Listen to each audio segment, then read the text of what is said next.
Poem for Saturday, November 9, 2024. Even the world must rest. The night's eternal darkness shifts to a color less black, and time begins again.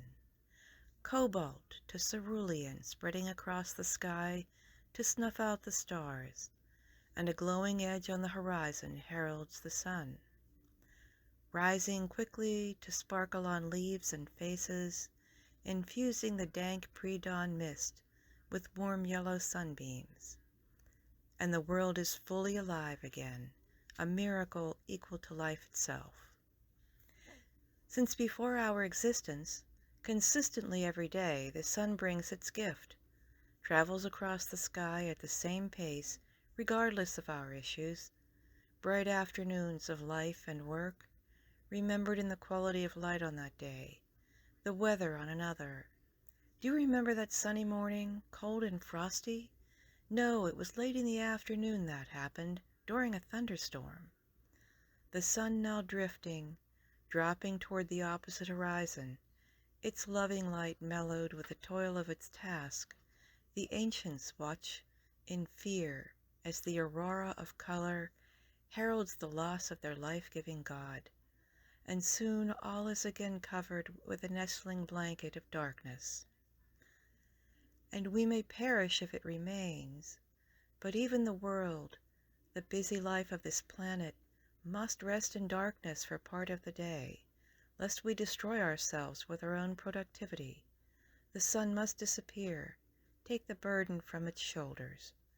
Loiter just out of sight until you turn around to see the change in the shade of black. Rest, another day will come. I have always struggled with bedtime. So much to do, and so many ideas every day. I got all my work done. Maybe I'll just stay up a little later and get some work done on that painting. Oh, there was that poem I drafted today. Let me work on that. And before I know it, I hear the church bells toll 4 a.m. Or I notice the sky is less black outside the window, out of the corner of my eye. I know that watching a sunrise after a night of creative activity and my slight impatience with my not resting inspired this poem. But I was apparently energized by what I'd done, even to have the energy to at least draft the poem that came to mind as I stood at the window looking at the eastern horizon through the trees. I'm not focused enough when I first wake up to formulate a poem, but following a night of successful creative work, I am charged. And in my somewhat irregular life, the regularity of the sun rising and setting is a very reassuring thing. Being self-employed and working at home for nearly 25 years, I kept serious office hours for 20 of those years. Getting the work done by deadline was not negotiable. Family illnesses for a decade or more had me away from the office many days in some years, and I had to make up the time later in the day. And sometimes an idea that will not let me sleep.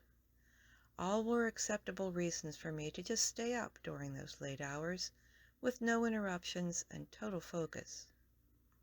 Sometimes staying up to work on my own things, writing, painting, music, any creative activity, was my reward for getting the daily work done. Sometimes the creative wheels just wanted to keep turning, and I decided to let them go and follow along.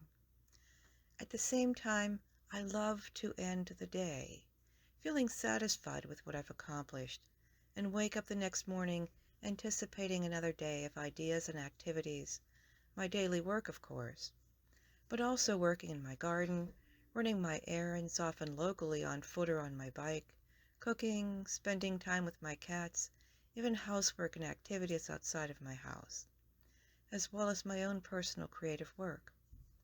But if I keep up that irregular schedule and miss out on sleep, because I'm wide awake and no time to nap during the day, I appreciate that regularity of the sun rising and setting to get me back on course.